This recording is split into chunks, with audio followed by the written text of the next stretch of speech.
stretched out his left arm, palm up, smile unshaken. "I swear by my baptized hand that I come in friendship." Now it was Johnny who yelled, "And will you leave the same way?" Bessie sighed. She could feed 12 more if she cut the beef in smaller chunks, though she wasn't sure where the men would sleep. She leaned over the wall. "Leave your weapons at the gate and cause no trouble, and you're welcome to the feast." She turned to go back down the stairs, ignoring Rob's glare and Johnny's raised eyebrows. "The meat wasn't cooking itself while you three dunderheads traded insults.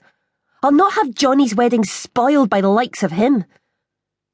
Carwell had spoiled things aplenty already.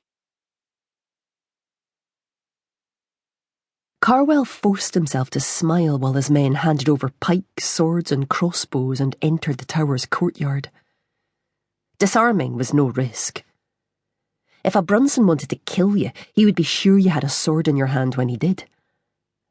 And Thomas Carwell was a man who always calculated the risks. He might be unpopular, but he was alive.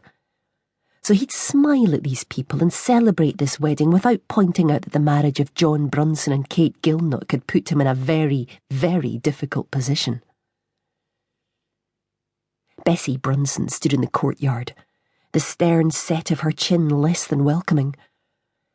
"Tell them to eat no more than their share." Rude words for soft lips, but he let her insult lie unanswered. "I'll hold you responsible," she had told him. Apparently she blamed him still. He blamed himself for things she would never know. The smile strained his cheek muscles. "We'll not make ourselves gluttons." He had a moment's sympathy for her. His own castle had room aplenty these days. He could have housed legions of unexpected guests. But the Brunson Tower was built for strength alone. And Bessie Brunson, red-haired and small-boned, looked as if she needed its protection. The light brown eyes that studied him brimmed with suspicion. "It was no oversight that you weren't invited." Despite her woman's delicacy, she was as blunt and stubborn as the rest of her kin. Good way to get yourself killed. "But I wanted to celebrate with you," he said. "To congratulate John and Kate." That, and to deliver a message her family would not want to hear. Her raised eyebrows and crooked frown suggested he had not fooled her. "So do that," she said, "and not else." He tipped his head in thanks, as if she had the right to dictate to him. She'd discover the truth soon enough. As she glanced toward her brother, a smile finally touched her lips.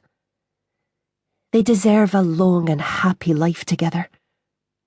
"Aye," he said. Something his marriage had been denied.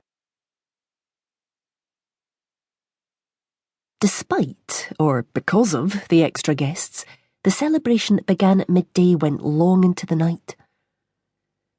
Ignoring the ache between her shoulders, Bessie looked over the crowded halls, satisfied. Drinks still flowed, singing had begun, and with the addition of Carwell's men, they had tapped the last barrel of red wine her dead father had taken from the church for safekeeping after the priest fled to Glasgow. They'd cleared space for dancing, and the bride and groom skipped down the row together. Though Kate was still more comfortable in breeches and the skirt she wore, she floated beside John, mirroring his movements. The men began singing the new ballad they had composed about her. Braw Kate, they called her. Kate the Belled. Kate, laughing, tripped over her skirt and leaned against her smiling husband. Bessie looked away. The room was filled with men she had known her entire life. Odd Jock, Fingerless Joe, the Tate brothers, and not one among them could make her smile the way Kate smiled at Johnny. "A good day," said Rob next to her.